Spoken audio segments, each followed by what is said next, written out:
morning, colleagues. Welcome to this very, very beautiful rainy day in Johannesburg. It's a great privilege to be here with you. My name is Juanita Clark. I'm going to do a little bit of housekeeping with you. So those of you who don't know, the bathrooms is just outside reception towards the left.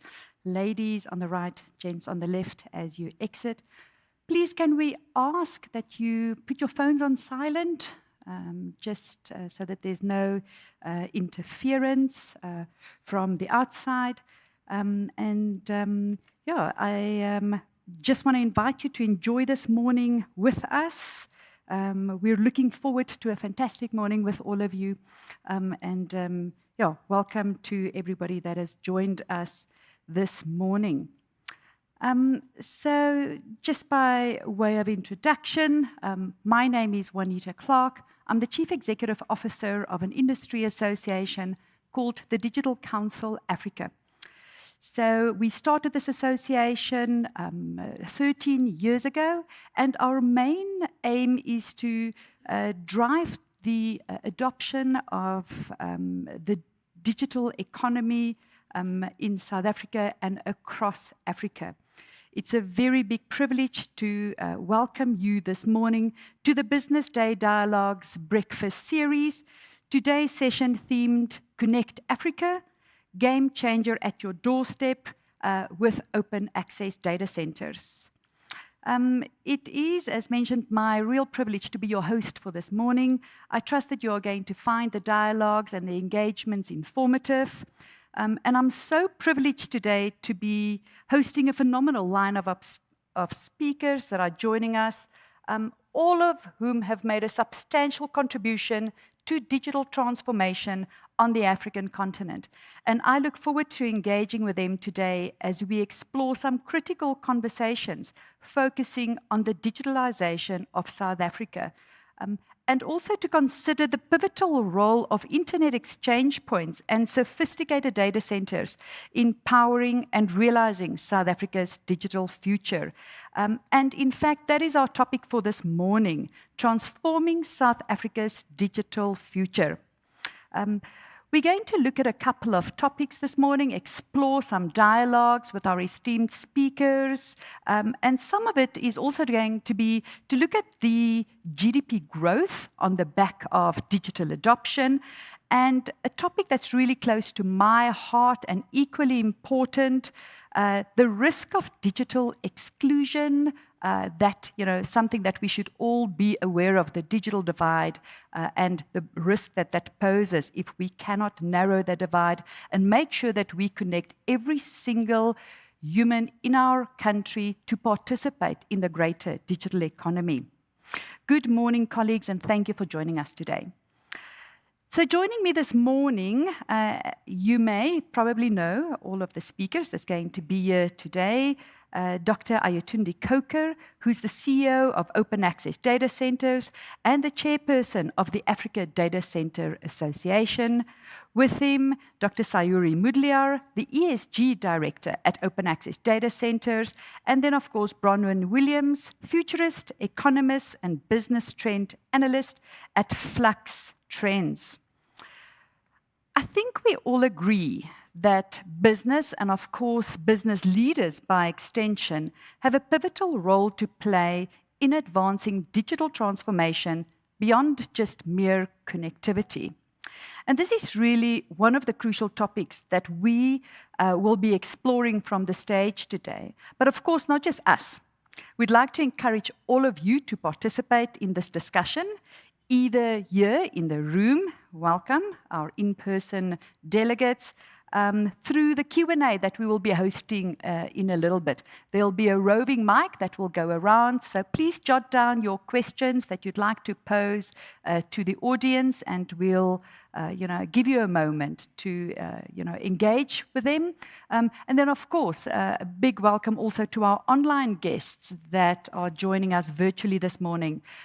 Please take a moment, introduce yourself in the chat, and post your questions. The team here will send me those questions, and we'll make sure that we answer them. So, it gives me now great privilege to introduce our very first speaker of the day. She probably doesn't need a lot of introduction. I think almost all of us know who she is. I have to tell you before I introduce, and Bronwyn, you can please make your way up.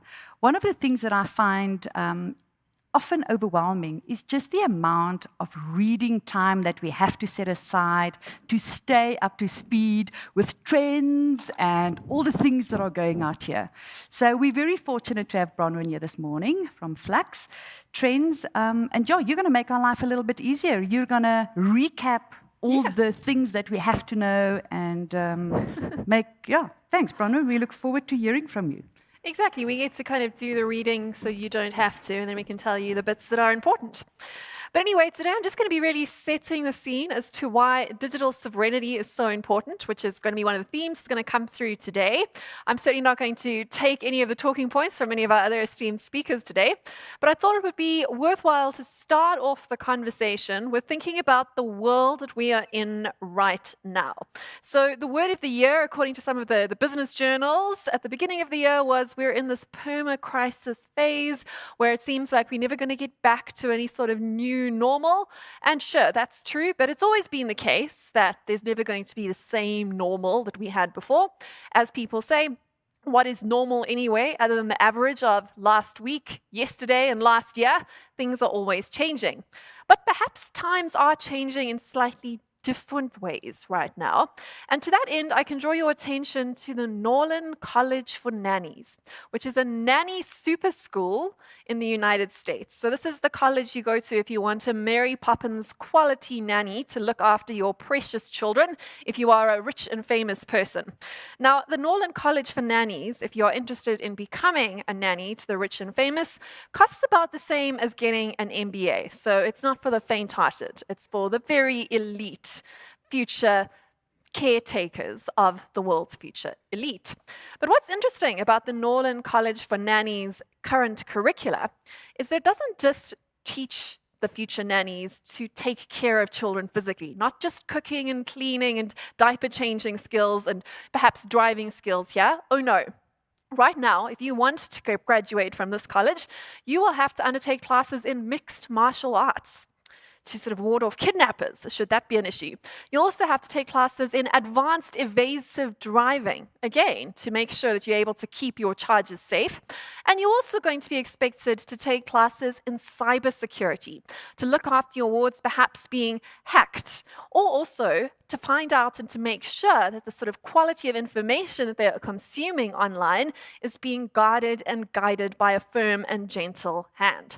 And to that end, I wanted to show you this quick news clip talking about ByteDance, which is, of course, the company that brought us TikTok, for better or for worse, and how perhaps there are different flavors of TikTok being served, and perhaps the Norlin College for Nannies has a bit of a point when it comes to cybersecurity and cyber awareness for future caretakers. Called ByteDance. And Harris says the version that's served to Chinese consumers, called Douyin, is very different from the one available in the West. In their version of TikTok, if you're under 14 years old, they show you science experiments you can do at home, museum exhibits, patriotism videos, and educational videos.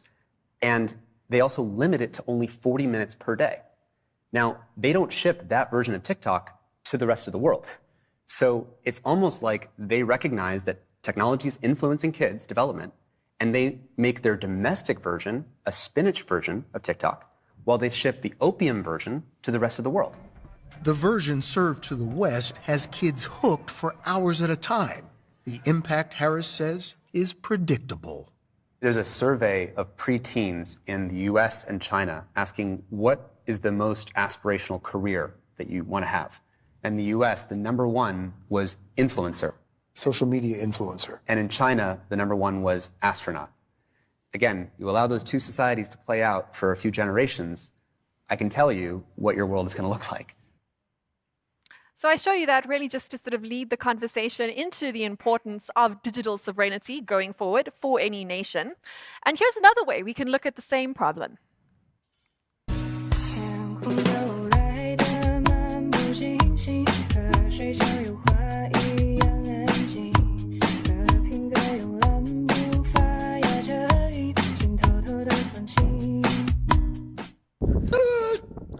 moving away from TikTok towards actual geopolitics, what I just showed you there was an example of meme warfare, or how armies and nation states are using social media to basically influence the global conversation around their brand as an army or as a nation state.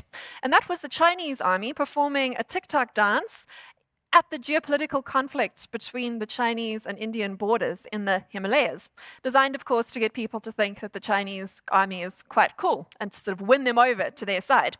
So very similar techniques taking place with our children and, of course, with our global populations. And we have to be quite aware of this going forward, in that the propaganda when it comes to sort of dancing soldiers might be quite cute and all, but there's also more important conversations that are being manipulated through meme warfare or through propaganda, or maskirovska, as the sort of Russian people would call this sort of information warfare. And here on the screen, you can see the picture of Anita Petite, who was a North African journalist who made quite a name for herself very, very quickly, talking about unrooting corruption across various different African states in the lead up to some quite important elections. Now, there was just one catch with Anita, and that is that she doesn't actually exist. She is an avatar that was designed by an Israeli propaganda or PR firm with the explicit intent of disrupting elections in Africa and, of course, favoring certain sides over the others. Very similar, of course, to what happened here in South Africa with the whole Bell Pottinger scandal, right? So again, we kind of understanding that if you want to have sovereignty over your nation state's future, you have to have some sort of control over the mediums and the messages that are getting through to your population. And we're certainly going to see more and more of this going forward with the advances in AI, where it wouldn't just be a picture of the imaginary Anita Petite, it would be a whole very realistic 3D animated avatar that you would be very hard to distinguish between reality and unreality. And that, of course, means that we do need to take control, as I said, over all these layers of sovereignty when it comes to digitalization. And this is a very similar trend to what we've seen in the more physical world, not just in the digital world. There's this big move towards homeland economics, as they say it. In other words, understanding that there's a trade-off between the efficiencies and scale of globalization, the efficiencies and cost savings when it comes to globalization on the one hand, and on the other hand, the resilience of having control over your own economy, your own data, your own infrastructure. And that's becoming more and more important. We see these ideas of friend-shoring or near-shoring, where factories and businesses are bringing their businesses back onshore rather than using cheaper data centers or cheaper factories elsewhere in the world, because those supply chains can be, of course, influenced by geopolitical affairs or by crises like COVID or by another ship getting stuck in the Suez Canal. These are all reasons why you want to be investing more locally. Mr. Price, on a more sort of physical level, is one of the good examples we can see there. They've committed quite a significant chunk of change to actually bringing their factories back to South Africa. And of course, this is good for creating jobs too, but also great for resilience, which is really the key that we're looking at here. In other words, to be a truly sovereign nation state, we can kind of look at this very simple diagram that says that you need to have control over your physical space. That's like your armies, like China had, and your land and your borders. Also in charge of your own financial systems and monetary systems, but then also critically, both the medium of exchanging information, that is your physical data infrastructure, and the messages that are being put out, like those various different digital propaganda examples that I've taken you through today. Now, we can also look at the importance of sovereignty in a much more critical sense, and we can look there to the examples of what happened with the Ukraine-Russia conflict and how Starlink had been sponsoring effectively communications to Ukrainian troops. Only Elon woke up one day and decided he didn't want to do that anymore, and generals in the middle of an active battlefield suddenly found themselves unable to communicate with each other at a critical point in an active conflict. And this is what happens when, again, you don't have control over your own communications and infrastructure systems. So that's quite a scary example, but it's something that we see more and more frequently, that we are at risk of these so-called deep stack denial of services when you have essentially trust or critical choke points that are controlled by someone else, and even worse, perhaps someone somewhere else that you don't have legal jurisdiction over either. Now, the deep stack denial of service sort of macro trend is quite an interesting one to unpack. This affects brands at, again, a medium and message level, but can also affect countries at quite a physical level, like with the Ukraine example. But this can also take place in terms of what's going on with greenlining at the moment, which is also worth pausing and considering from a South African economic infrastructure perspective, whereby, again, like with many deep stack denial of service attacks, and that's essentially when critical infrastructure is not controlled by yourself, by your country, or by your organization, and that critical infrastructure could be shut off by that third party, leaving you in a critical position for your business or your country that you're unable to overcome. And that's in a more sort of physical sense, like having your services, your servers, your hardware, your software shut off. But it's also sort of economic greenlining that we can layer onto this conversation here. And that is where essentially quite a lot of our industries are going to be impacted by the EU's increasing ESG and green economy legislation. And if we're not complying with that, we're going to find ourselves increasingly cut out of trade deals. Very similarly to what's happened with the BBE scorecards here in South Africa. You have to comply with the scorecard in order to get access to market. But again, it's just another example of why we want to have control over those 4 layers of our own economy going forward. We don't want to find ourselves subject to the whims of some other organization or some other country. And then there's the other point that I wanted to talk to you about today, and that is the move to sort of shifting everything to the edge. In other words, the increasing importance of having access to vast swaths of data on demand because we are living in the generative everything in demand economy. This is thanks to the new AI tools that use a lot of processing power, but are able to do amazing things. They're able to allow us to essentially become gods that can create words and pictures on demand as and when we want them. But in order to do that, we also have to have access to the processing power to actually generate those things. So there's a lot of resources that go into processing this in terms of water, energy, and of course, just the literal storage of that data. Again, we don't want to be dependent on third parties, which I hope I made that point quite clearly earlier, but we really do want to make sure that we are able to take advantage of the increasing edge economy that is coming closer and closer. Because if, like you saw with these examples, we can generate words and pictures on demand in a virtual space, increasingly they're being overlaid with reality. So what you can see on the screen there is from the CES show, where you basically had some new sort of technology that's been allowing us to use what we're calling sort of augmented reality, that is overlaying real-time generative technologies to create, again, words and pictures, things like translations from one language to another, things like extra information about where you're walking that can be projected using a pair of spectacles. They could be projected using your phone too.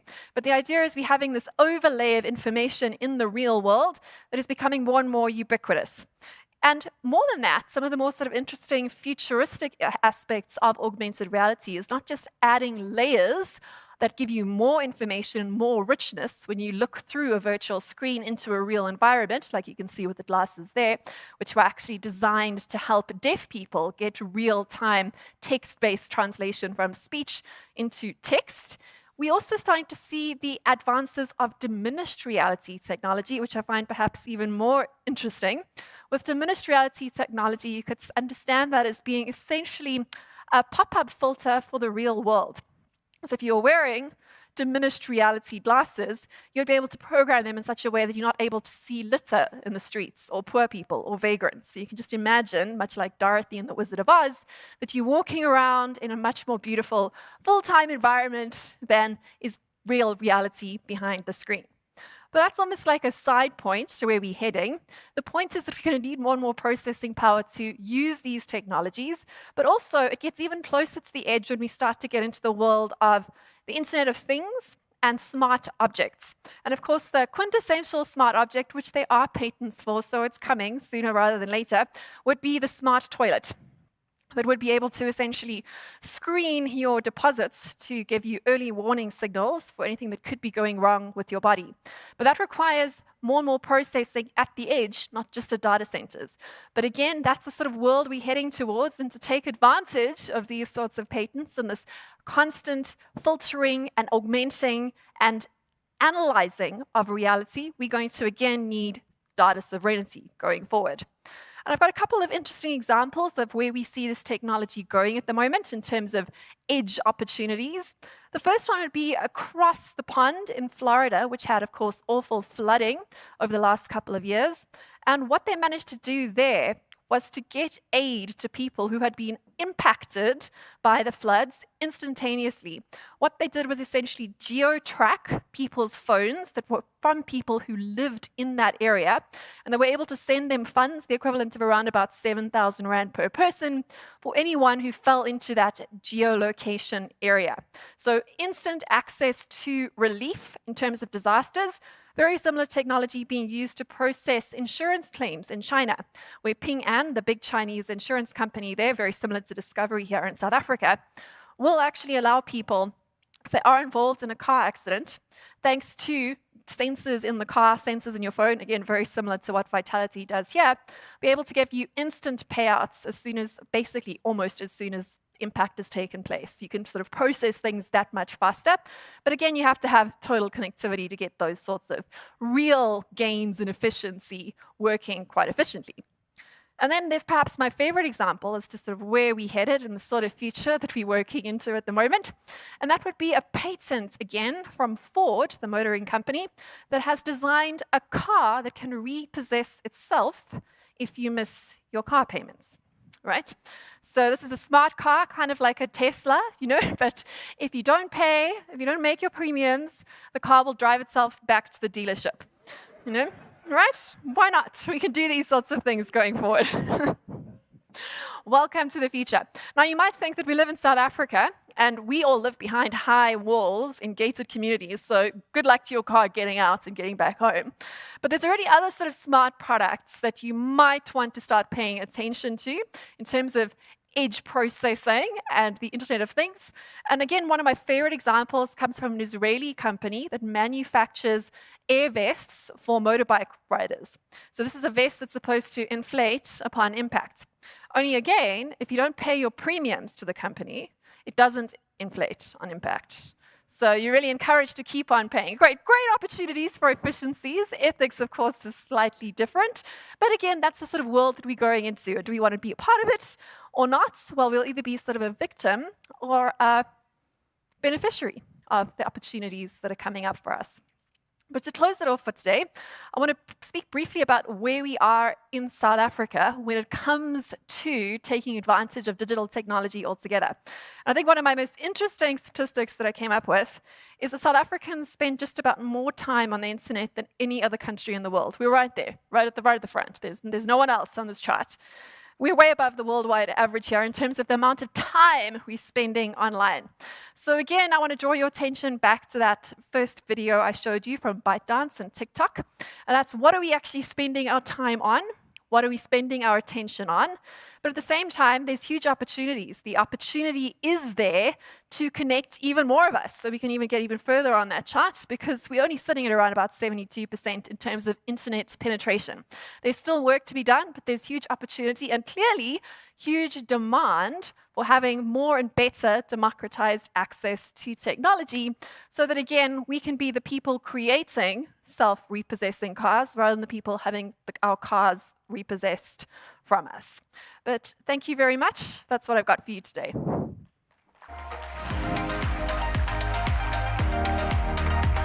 Thank you, Bronwyn. That's very interesting. Please grab a seat. We're not done with you. We're going to interrogate your mind a little bit just now. It's very interesting, I suppose a little bit daunting as well. I mean, technology is this sort of knife edge. It can do incredibly good things, but it can also do incredibly bad things. I always try and remind people that technology should always serve humans and not the other way around. So we have to make sure that we apply it for its intended use. Without further ado, it now gives me great pleasure, may I say, introduce the legendary Dr. Ayotunde Coker, Chief Executive of Open Access Data Centers, and of course our sponsor for today. Can we please give him a big round of applause?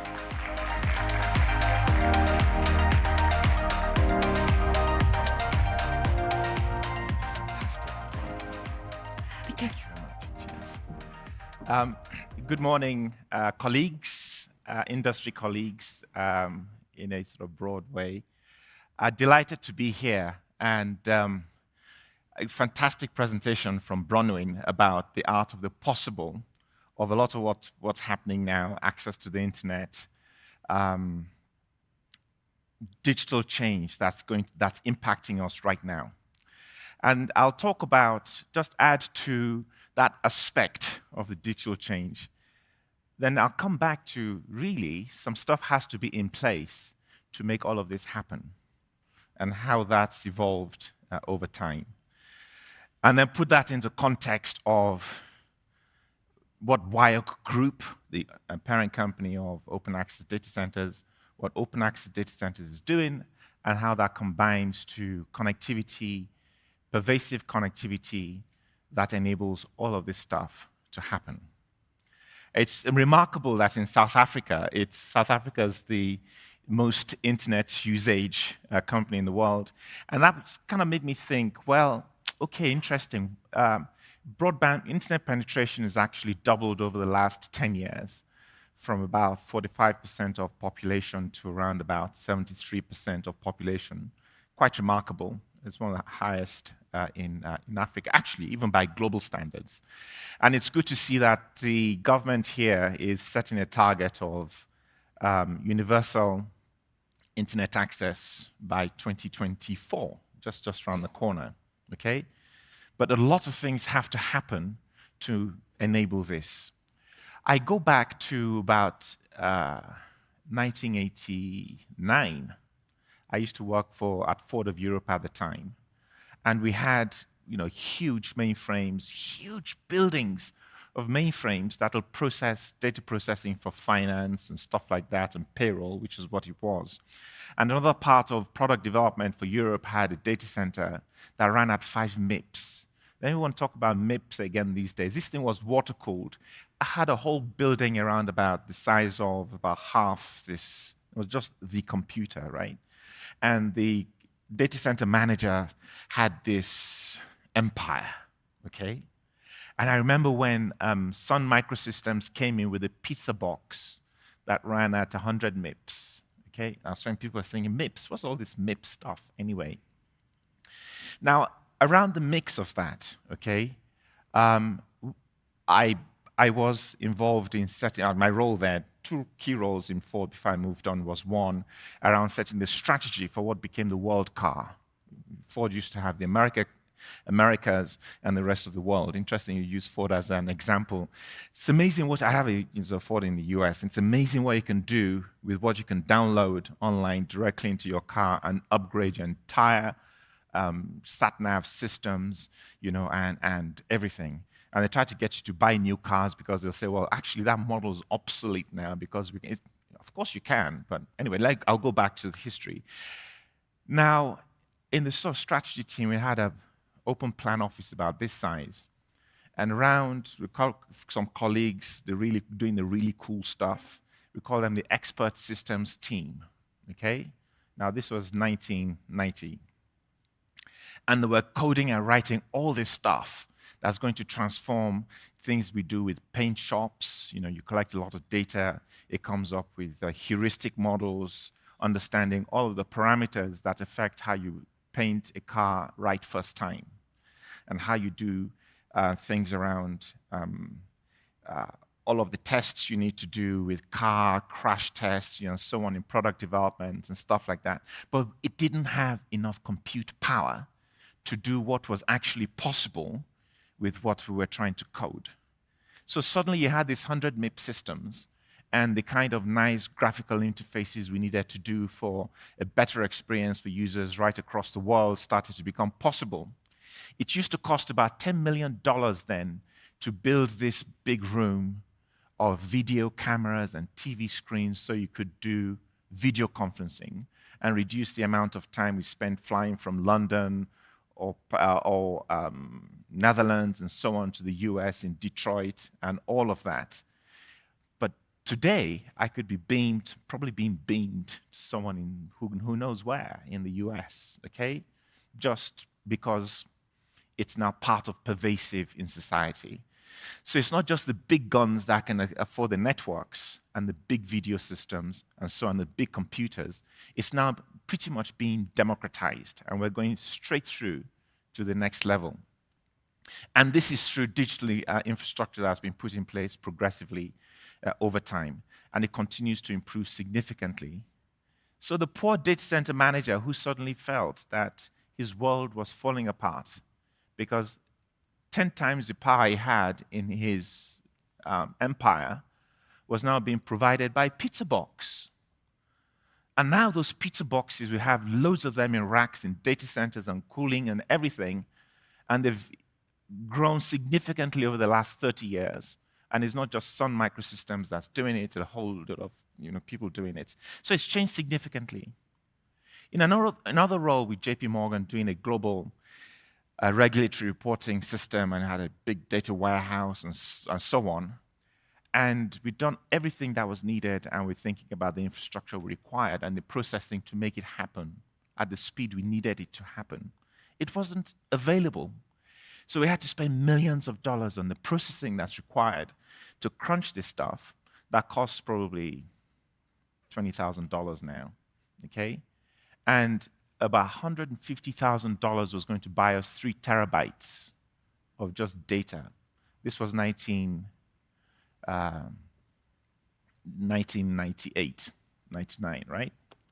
And right now you can go into the nearest store and buy 10 terabytes for $20, $30 on a stick. But you fill it up in no time because it's all changed. I'm giving that of the context of the progress we've made, right? And in just 10 years, 73% of the population here is connected to the internet. Now, a lot of what Bronwyn talked about has to be made happen somehow. And that is the key thing around what we'll talk about in transforming the digital infrastructure with converged open digital infrastructure is what we talk about it. And we have a strong anchor point here in South Africa. So AI, that's going to be a huge amount. But AI has been around. Remember I talked about expert systems.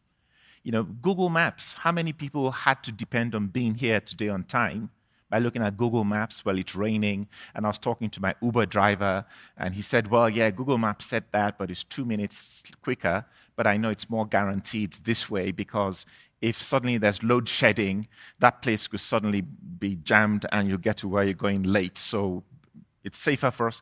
All this stuff has given him information from artificial intelligence. And, you've tried to outdo Google Maps, and most of the time, 90% of the time, you come a cropper. And that's now going to a different level, where its recommendation of the route you will take factors in the knowledge of, well, there could be a load shedding in that area. Load shedding is scheduled for another 10 minutes.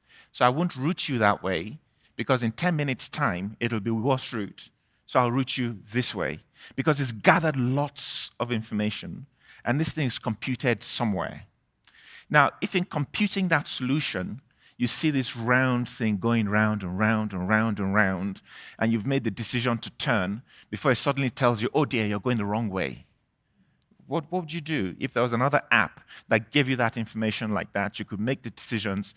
The analytics in all of that artificial intelligence happens in a split second.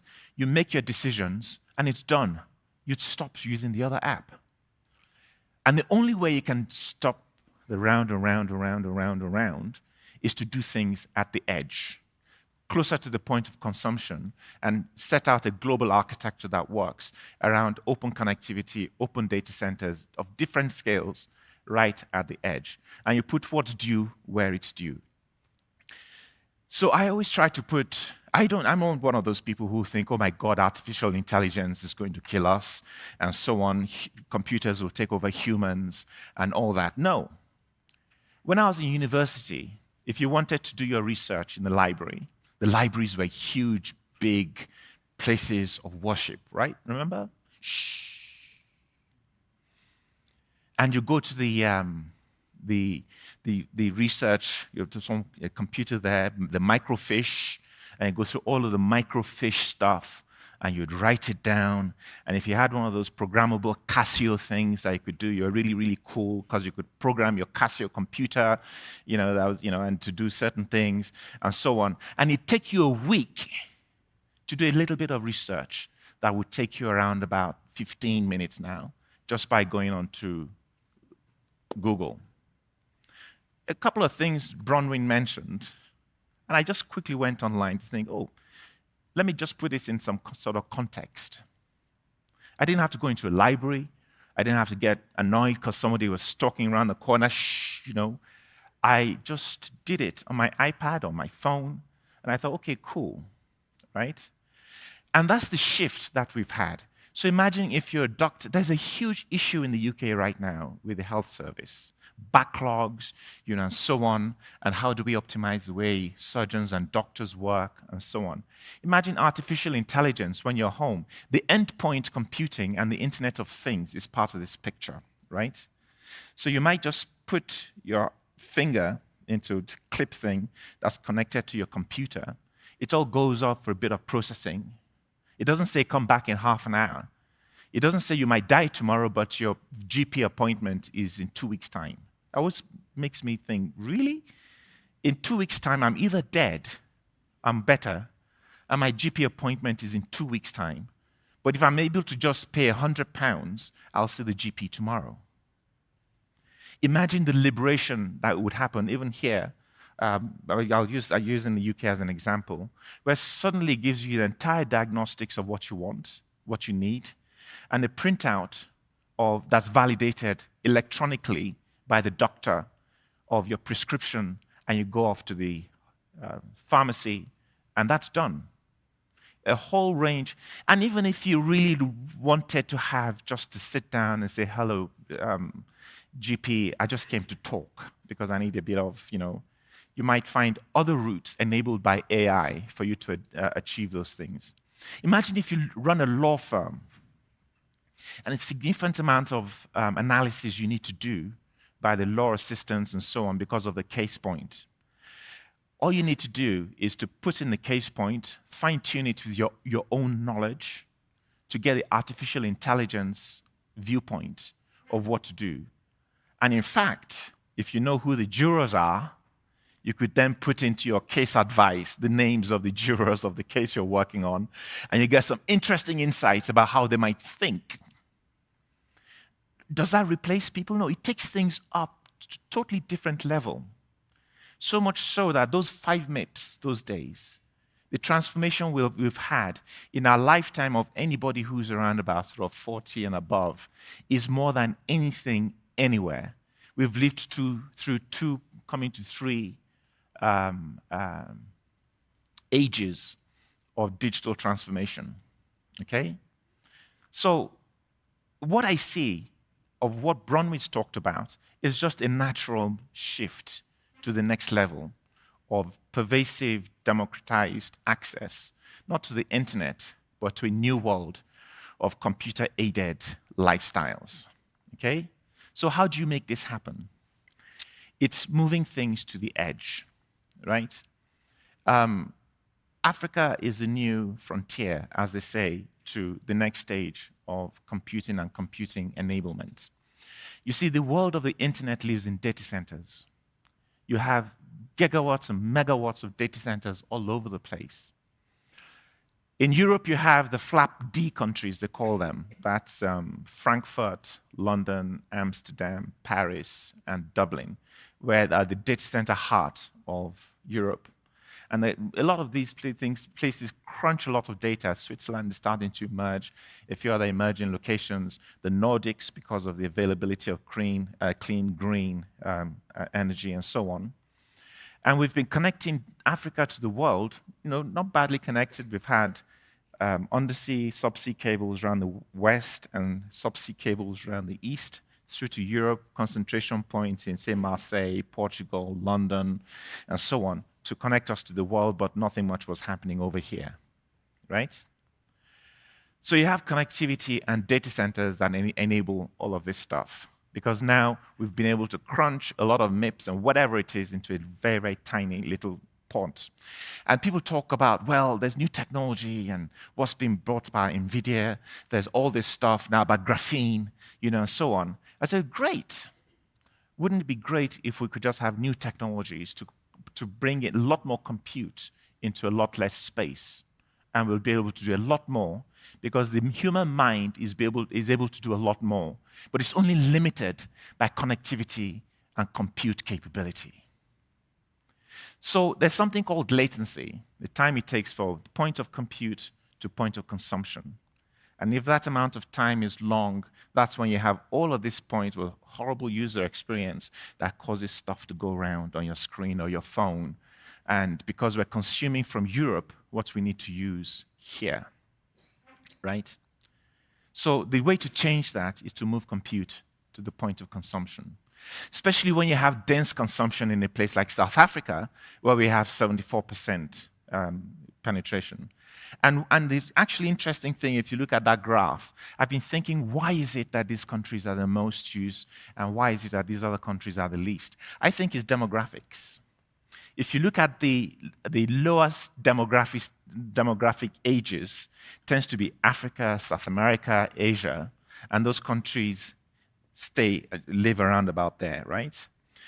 Then you get Japan, that have demographic issues of aging populations, increasingly China, Germany, and generally so Europe, and all those countries are less, because older people tend to scroll less, but tend to be much more concentrated and determined about how they use and prioritized about how they use technology. We don't even call it the internet anymore, because it's actually now, the internet was one thing, now it's only part of a whole set of things, right? So we're having data center capacities now starting to come into Africa to enable all of this stuff. So, if you look at the statistics of Africa, we have just over 1% of data center capacity installed. We have about 4%, thankfully growing. Now it's probably now towards 4.5% of global GDP. But we have about 16%, and that's growing. I think 16 probably moving towards 17% now of world population. Okay? They don't add up, right? So we have what I call the prosperity gap, the 4% of GDP, right? And we have 17% of population. We've got to close that prosperity gap. It's going in the right trend, but every time we move this way, the world's moving that way. So we need to move significantly quicker than the rest of the world. Thankfully, we should see our demographics as not a demographic time bomb, but make it a demographic dividend in how Africa grows. So to come to the other part of it, we've got 1% of global data center install, right? That's the digital gap. We've got to close it. Can you imagine Africa, 1.4 billion, having just 30% of the data center capacity in London, not United Kingdom, in London. 50% of the data center capacity that exists in Amsterdam. Amsterdam, not even Netherlands, right? And if you look at our populations, it's just skewed. One good thing, South Africa, dominated by Joburg, Midrand, Samrand, and so on, has 50% about. It's reducing now because the rest of Africa is starting to grow, of data center installed capacity. So that's good, and it will grow. So people say, well, you're here, you've got all this competition, there's Vantage coming in, and you've got entity data centers coming in, and so on. If you don't have the right kind of data centers, it won't come. And the more of them we build, the more it'll come, and the more less likely it is for us to have that thing, and the more likely it is for us to turn what could be a demographic time bomb into a demographic dividend. And we will do that through digital. And AI as well, just come along, that's fine. But we have to put the infrastructure in place to enable it. And that goes for Africa, okay? So now, how do we enable it, and how are we enabling it?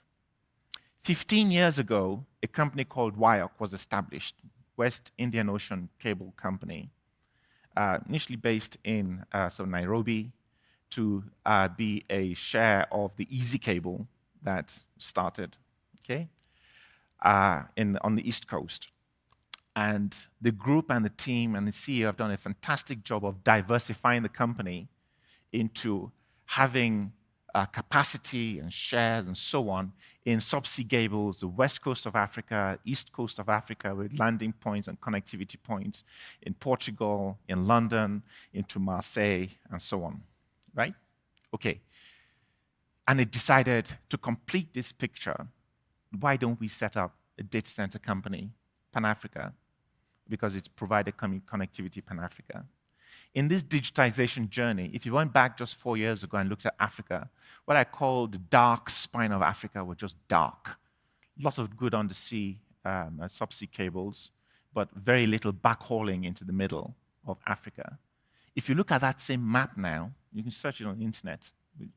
Not always so easy to find. It gives you red, yellow colors of penetration, what's coming in fiber connectivity and so on. And now we have SpaceX being able to beam in connectivity into the middle. Excellent. For us, it's a part of the whole ecosystem in Africa for growing. So open access data centers were set up 2018. And I joined just over about 18 months ago as chief executive for Africa. So we bring together open wholesale connectivity with open access, carrier-neutral data centers. We have also, WIOC is a consortium partner with Equiano Cable, Google coming on the West Coast, and it's landed in our data center in Lagos. We have a mega-scale data center there. And also we have our SLTE, the compute cable connectivity stuff, in our Rondebosch facility in Cape Town.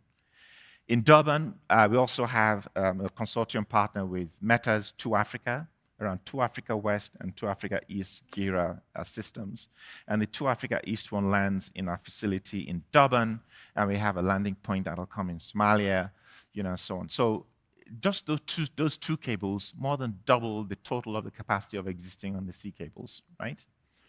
So we have a core to edge strategy, core data centers, megawatts of capacity, and edge data centers located closer to the point of use. We have 30 of them in South Africa, right?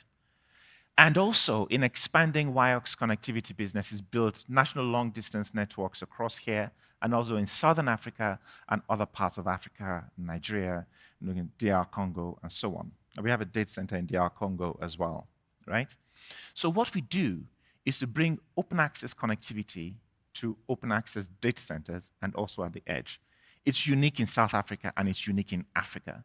The only other company that does that is Atlas Edge in Europe, and it has a partnership with another open access provider called Zayo.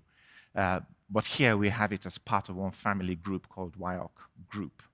So it means that we're able to take all of this stuff, build interconnected core data centers here, and core data centers into Nigeria, and all this, cable systems, to deliver all this stuff to the point of use.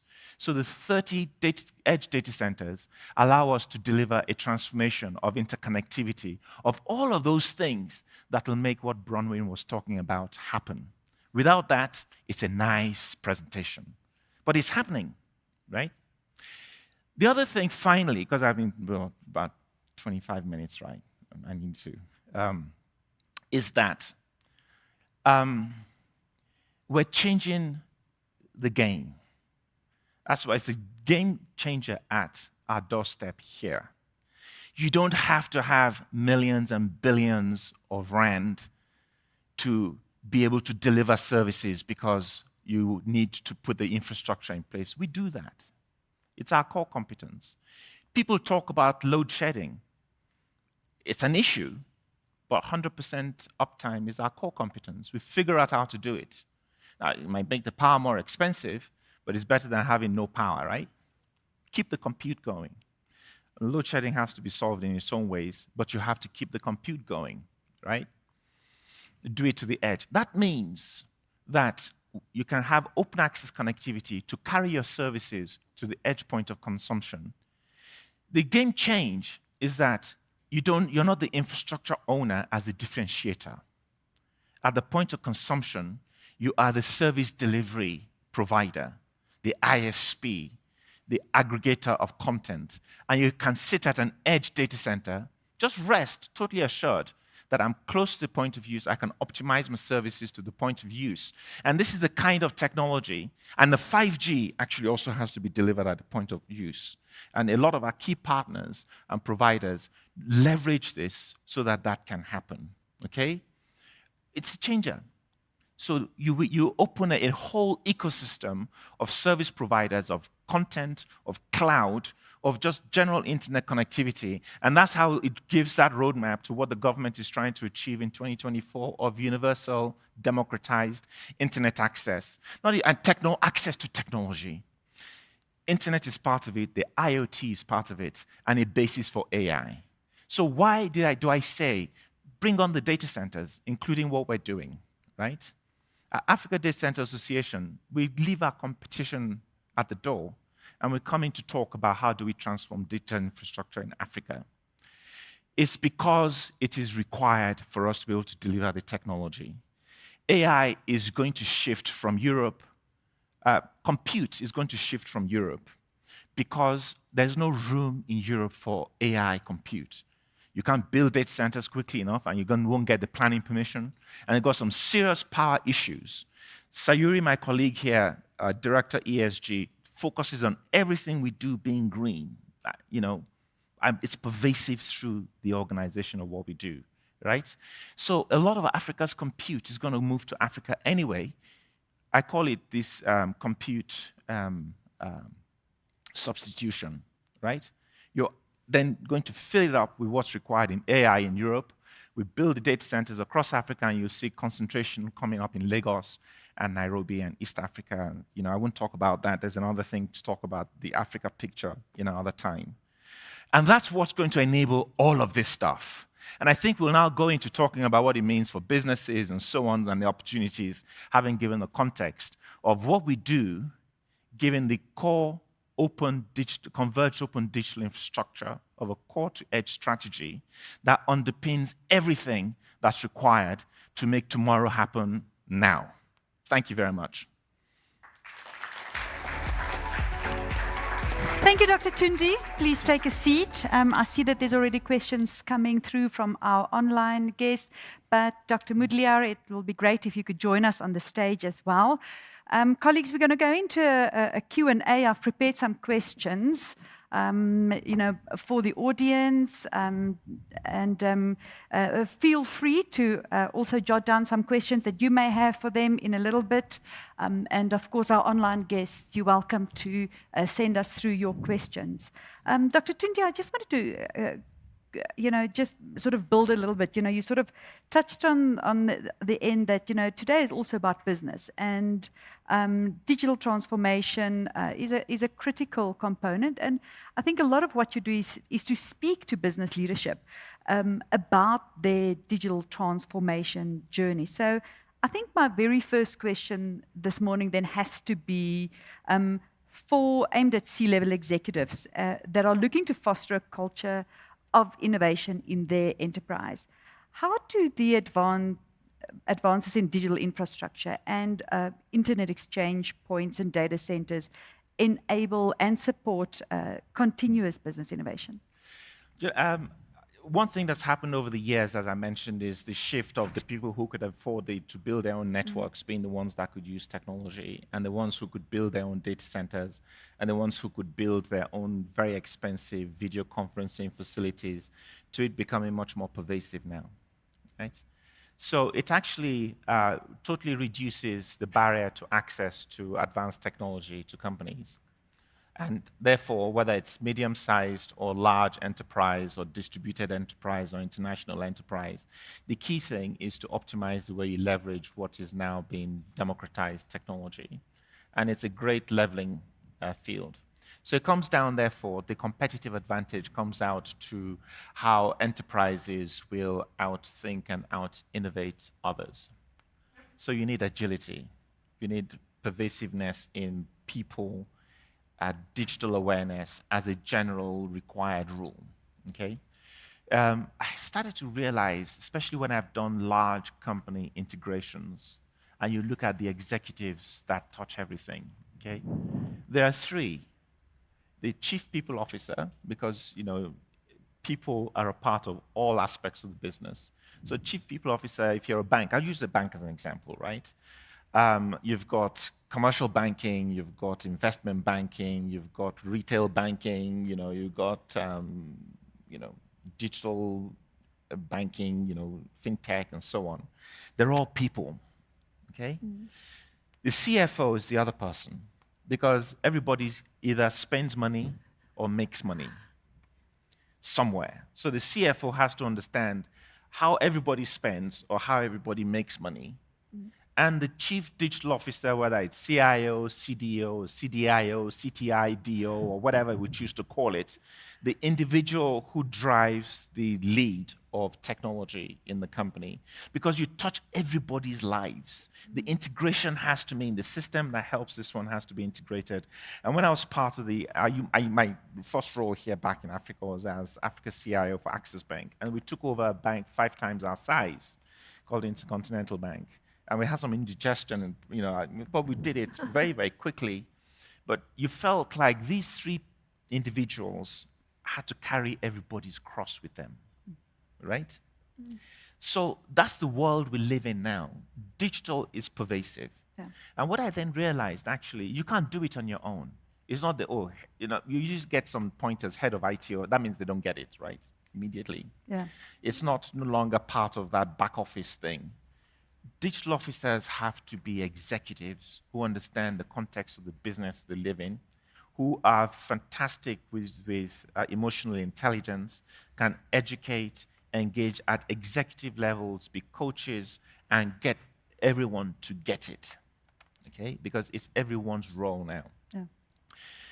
I get a sense with organizations that are not efficient and can't pivot quickly with agility to change, you start to see why they'll fail. Or if they don't get to the realization of them not getting it before they fail to change. Thankfully, these days, you can pivot a lot early, leverage pervasive technology, internet, data centers, and so on, right? So if you're starting to build your own infrastructure and all of that, you cannot, for today, do all of these things that live in the world that Bronwyn just described. You live in an old world, and you will die with the way the old world is dying progressively. It's not like, technology is not like a heart, it's both. It can be a heart attack, or if your systems go down, or like cholesterol, and both combine to kill you if you don't pivot very, very quickly. And I find it when people tell me why they have to build a data center. It takes capital to build a data center. We know just to order a bunch of UPSs can take you 3 months or 4 months these days. And then the IT will say, sorry, we can't do this because we have to buy more computers, more UPSs, and we need to get more of these carriers to come to us to connect to our data center and so this thing can't happen for 18 months. Imagine the other company that just picks up the phone. Hi, how are you doing? We just need to increase our capacity by XYZ. We need interconnect capacity to the cloud area that we're connected to in this part of the country, but in this part of the world. How quickly can you provision it? Or in 1 month, thank you very much. Perhaps 2 months, we're able to move this live. Everybody's got access to open-ended infrastructure and stuff like that. And you pivot your company in 2 months. Those are the companies that will survive. You have continuously changing business models. Suddenly, what was okay now is no longer okay tomorrow because one of those things happens. as a bunch of executives, you have to be able to put it in perspective quickly and then make it happen. That's why it always makes me wonder why chief digital officer or CDIOs, CDTIOs, or whatever they call them, don't become some more CEOs, right? You know, and there's a whole range of other reasons sort of why and so on, but you can see why it could be highly impactful. That's why enterprises have to leverage new technology. You don't build your own infrastructure. Yeah. You figure out how to leverage your infrastructure. People are key. You really need to think about how to transform your people's fundamental mindset. But you see, people are also different in the way they are, you know, Myers-Briggs and so on and stuff like that. It just means you need to figure out how to really leverage those diversities that you have and turn them into opportunities that enable the adoption of technology. That's what new thinking CEOs have to do. Yeah. The thinking of the CEO has shifted in the way they pull together a whole range of things that leverages technology. And then you're thinking, I've got offices elsewhere, I'll just put all of this stuff in an edge data center. ISPs love it now because they could just make a phone call, I'd like to be in KwaZulu-Natal. At that point in place, there's a community being built, some residential places going to be there very, very shortly. I'll just put my systems out there right on an open access national long distance network, and I've fiber to the home connected everybody, and I've got a backhaul that can get me to do a SpaceX thing or whatever it is that needs to be done. And you do that in just 1 or 2 months. That's the change that's happening with open digital infrastructure, where you don't have to build technology for your businesses, but you have to figure out how to leverage, you know, technology on a pay-as-you-go, pay-as-you-grow basis, but take a holistic, your capability in how you think about it in-house actually has to be a lot more sophisticated. Finally, you see, the organizations that think about how, you know, they do this and leverage technology quickly, you know, start to make sure that everybody in the organization is an innovator. And you need to also make sure everybody's trained in security, cybersecurity, identity theft, and so on. So the real job of your infrastructure is to make sure that you have security capability at your core of a sort of, that's able to handle heterogeneous points of security.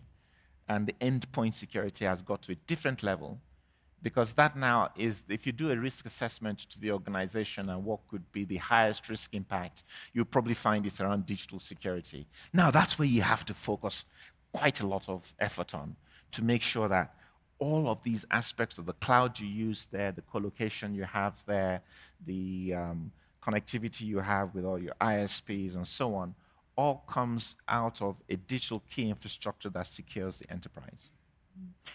So it's quite a large, complex ecosystem that you would want to try and duplicate, you know, if you go there.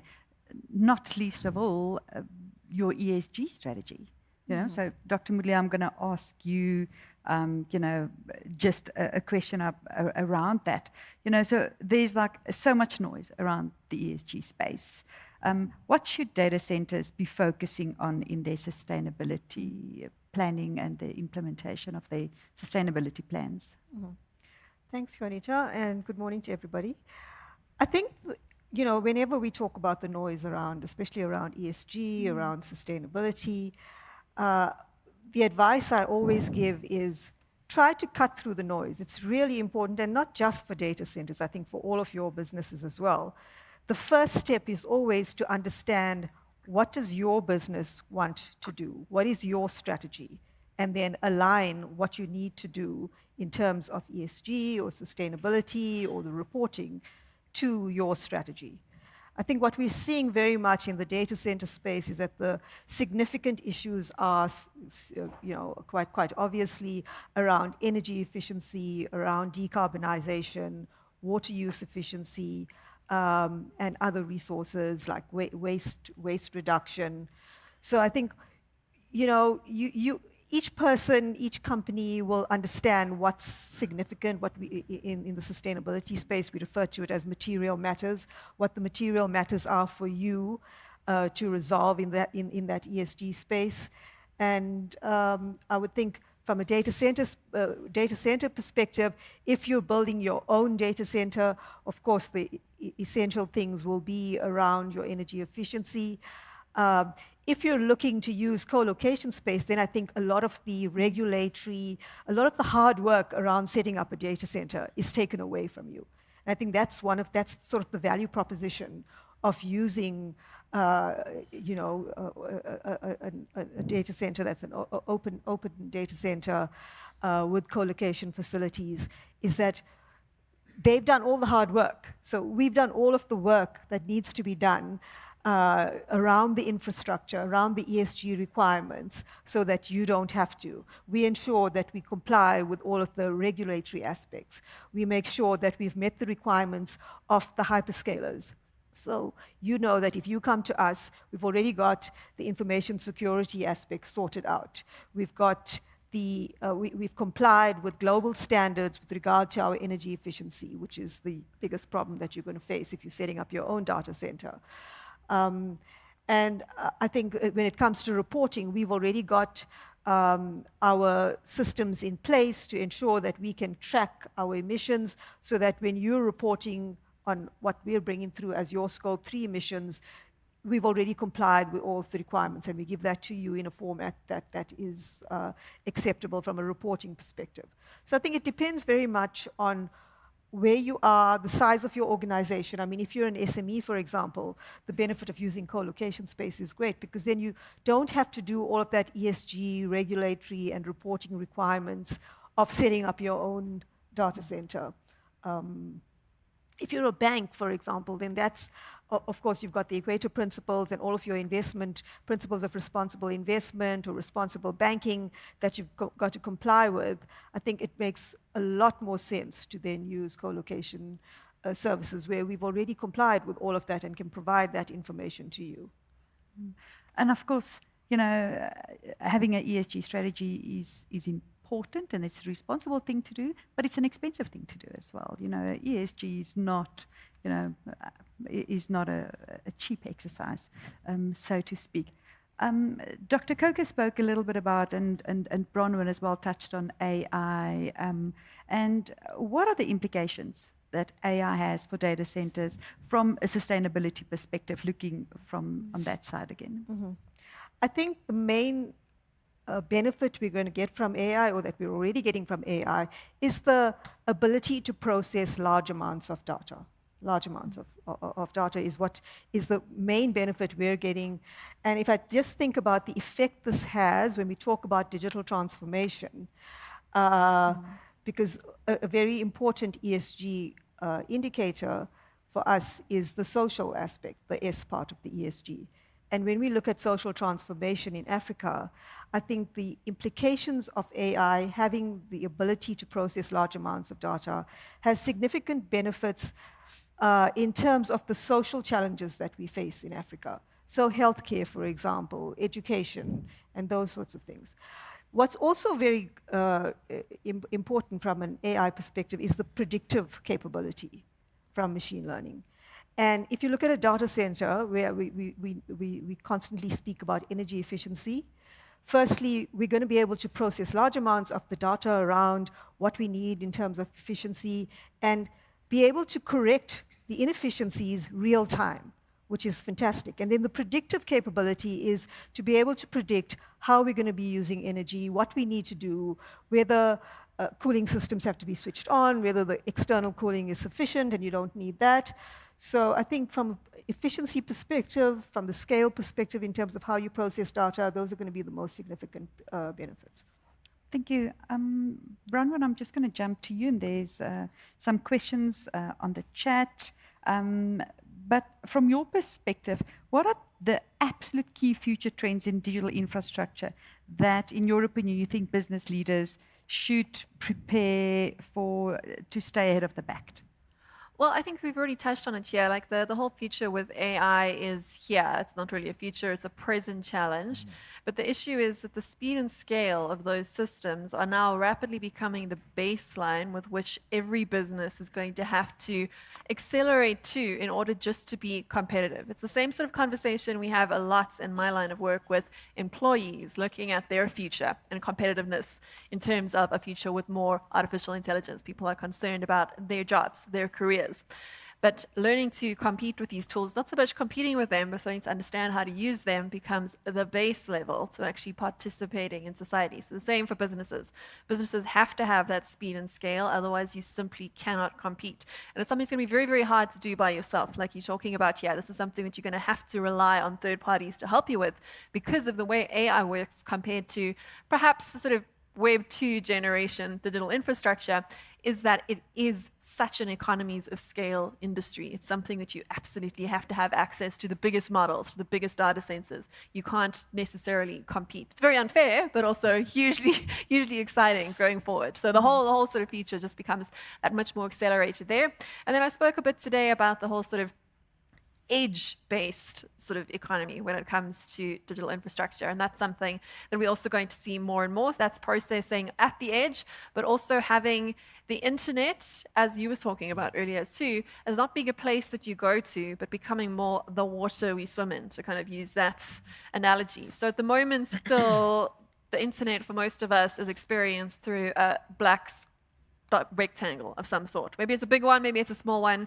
You might take it with you, but you still go to it. It's still like you check out your real life and then you go look at your little screen. Sort of there's a disconnect there, and that's going to fade away. So we're already starting to see this. We've seen at CES, we've seen the sort of technological innovations that are coming, even with the likes of Meta and Ray-Ban. These are all kind of signals of a more intuitive internet going forward that again is going to become essentially a base case level that you're going to have to compete with. Like you spoke earlier about things like Google Maps. If you are someone still using a physical map book, you're simply not going to get your destination as efficiently as someone that has access to that real-time information. That's a silly example, but also having access to questions, to answers, to processing information in real time in a very intuitive way is going to become more and more necessary in order to compete as an individual. So looking towards the edge and then also looking at the speed and scale of AI, that would be my two main points there. Thanks, Bronwyn. Dr. Coker, just in terms of business value and driving business value with internet exchange points and data centers, what are the first steps that C-level executives should take to integrate these technologies into their strategic planning? Yeah, it's the nature of enterprise architecture has changed. It used to be, how do I build mine? Right now to how do I leverage open technologies? Everything's out there. And get somebody else to give me the compute power, leverage the connectivity, the power of connectivity that is there, and build using shared technology and so on. Now, the infrastructure out there usually solves quite a lot of problems, right? Sayuri just talked about it's already sorted out a lot of ESG stuff you need to think about. If you're a bank, you need to think about PCI DSS.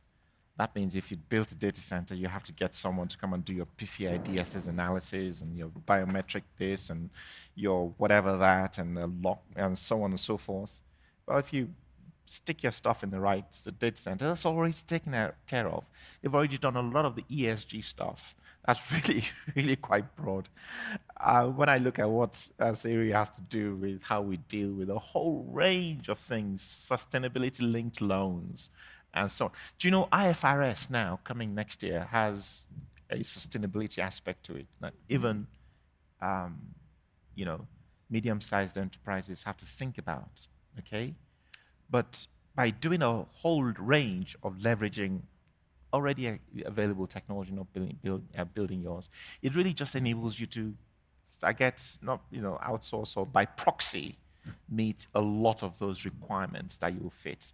What it means, therefore, is that the capital you have, the front end is becoming so competitive the differentiator and value propositions to the consumer is becoming so competitive that it really is a fool's thing to put that capital at some back end when you ought to be looking at how you drive shareholder value at the front. Of course, you have to secure the back end and everything you outsource, but you secure at the front end. So you see, the internet exchanges live in these days. What internet exchanges do is they're bit of technology that means that it allows you to exchange data locally very, very rapidly, and it's just another bit in the chain of what enables a very fast interconnect and peering environment to deliver all of that data to the point of use, right?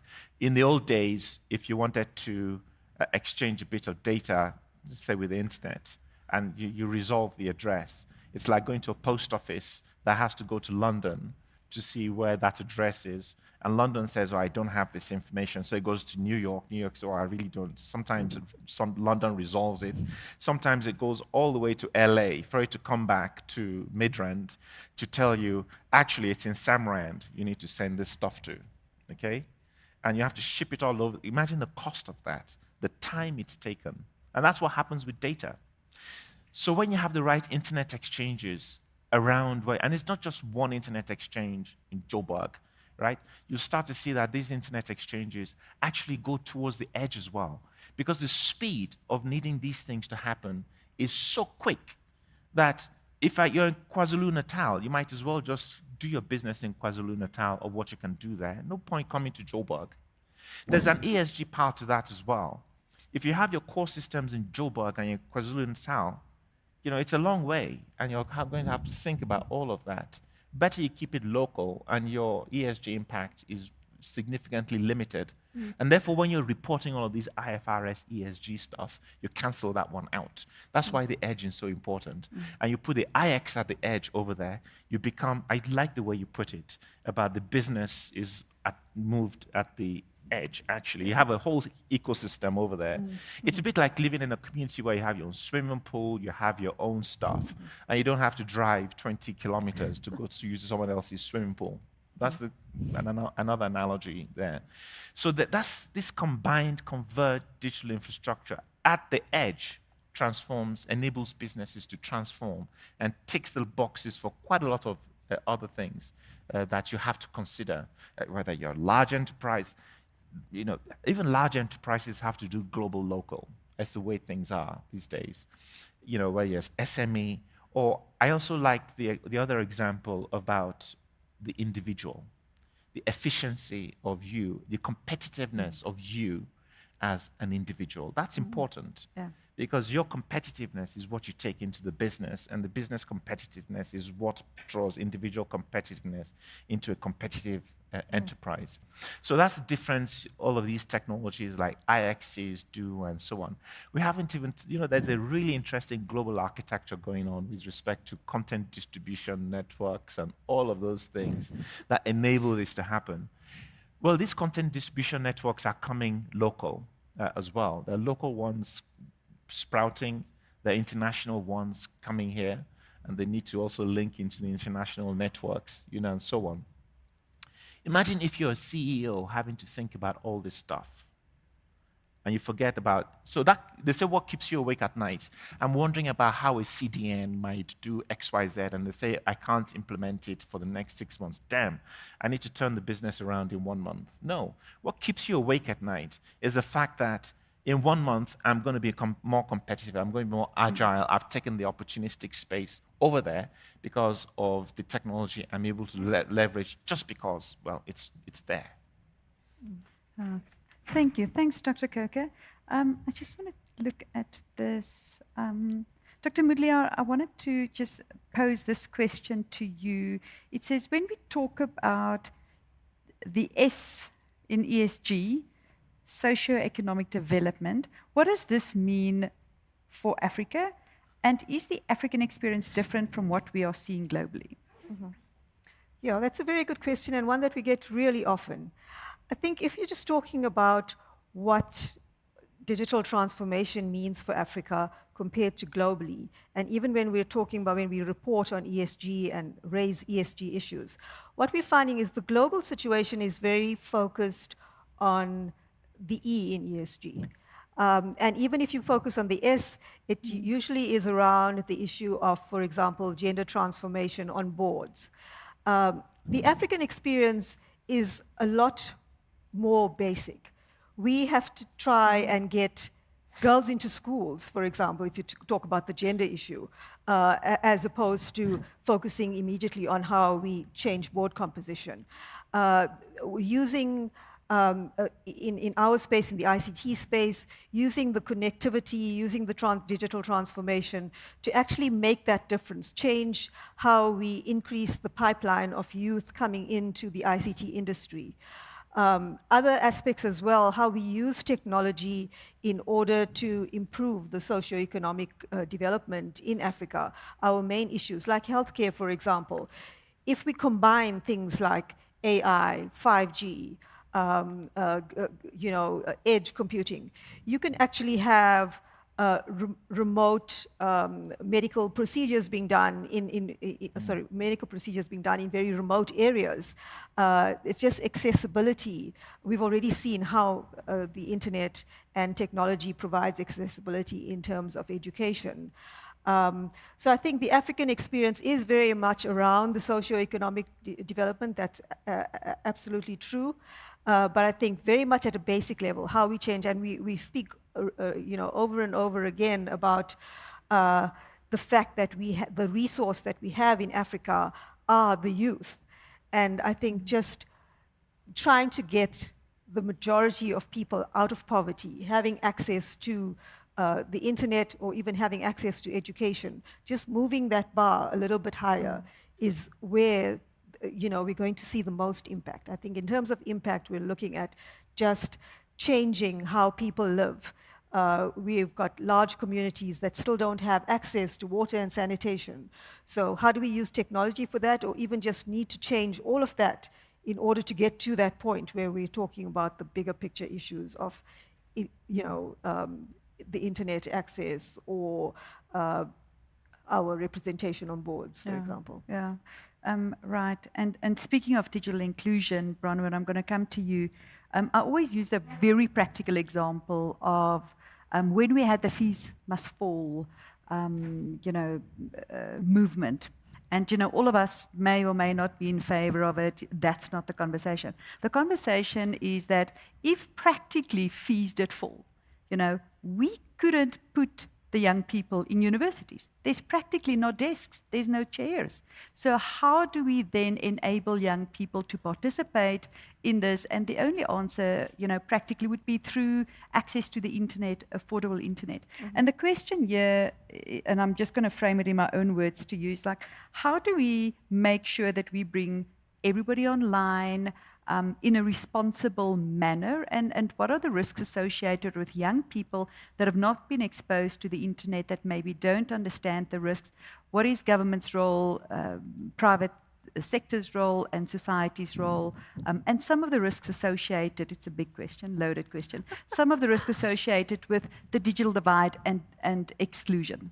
Well, I've just had a very big interview kind of on this topic, because what you're actually getting to there is the future of education at quite a deep level. And those sorts of questions all kind of converge when we try to unpack what it is that we mean by literacy going forward. Like, we throw around terms like digital literacy, but that kind of pushes the question into what is the future when it comes to schooling, when it comes to education, and what is the intent of us essentially keeping our children occupied for a full working day, 8 hours a day for sort of the first 2 decades of your life, right?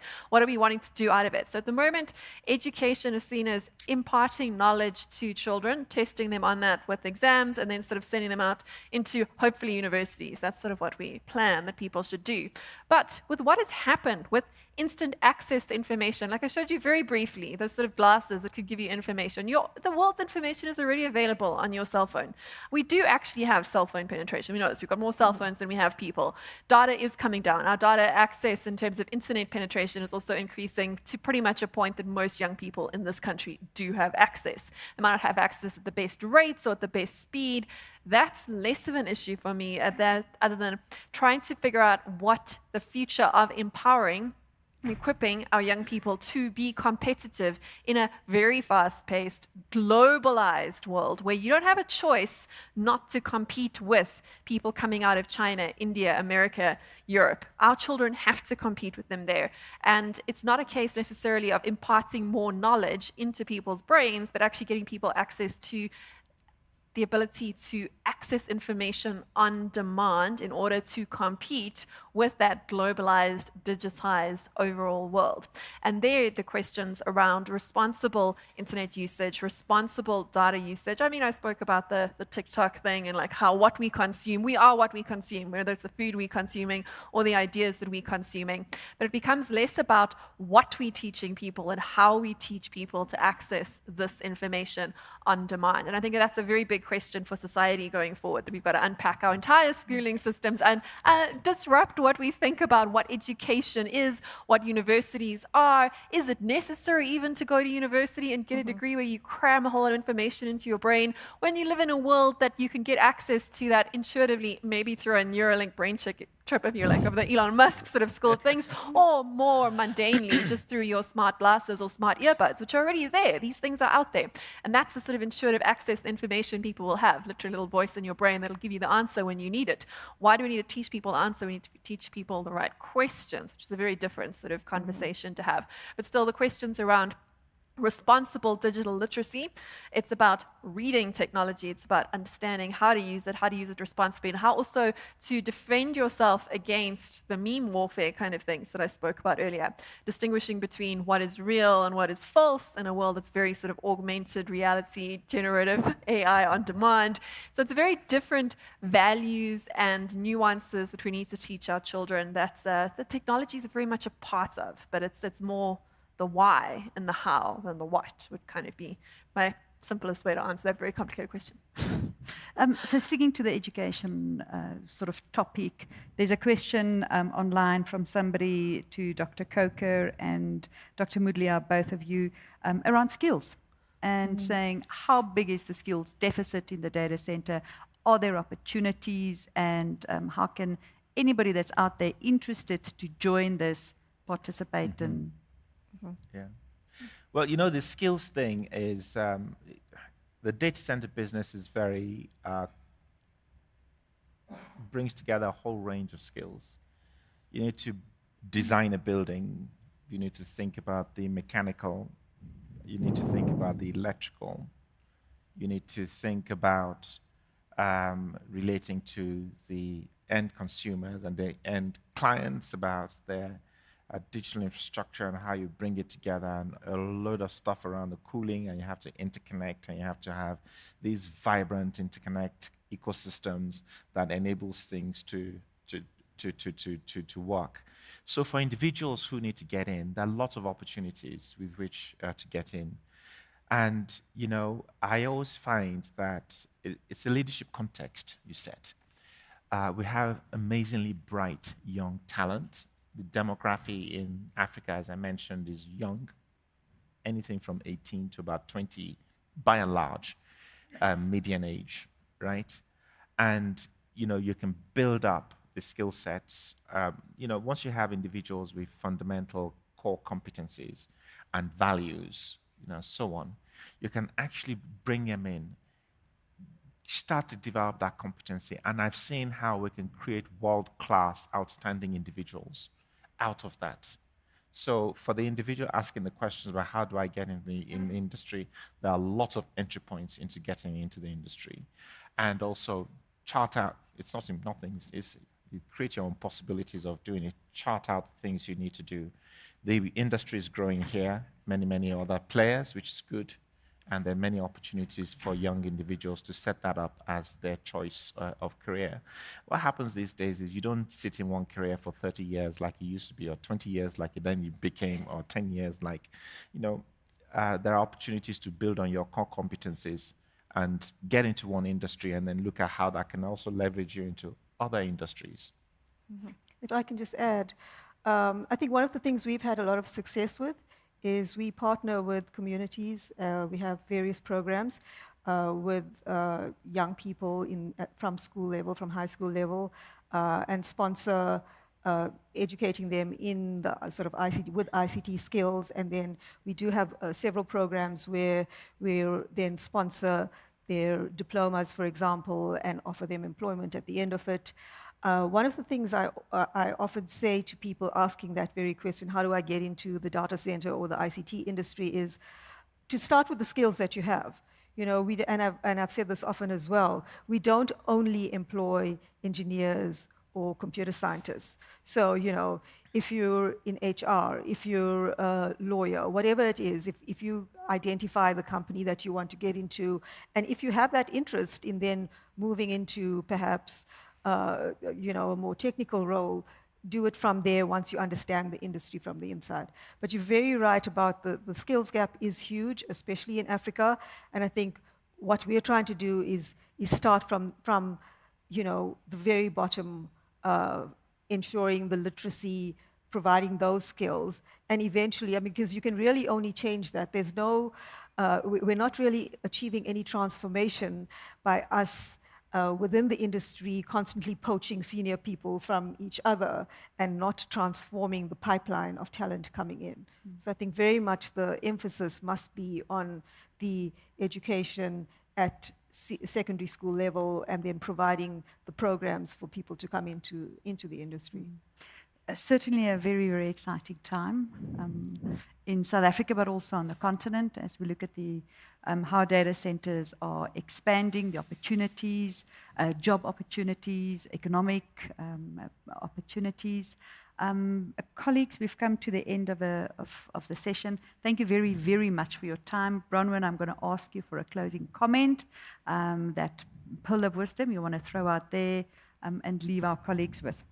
Yeah, I think I'll just go back to the opening notes that I made today and the talk I gave you, and that is that we need to focus on being sort of self-sovereign as a society, having the skills, having the infrastructure, the hardware, the software, and the data, because going forward, like, all data becomes credit data, which really means access to good services and opportunities, both as an individual and as a country there. But also that the warnings that I have with regards to edge processing, with regards to the speed and scale of what's happening with digital changes across the world, is that we're going to have to work together. So we have to work together locally to be sovereign as a society in this part of the world if we want to be competitive going forward. Dr. Mudlia?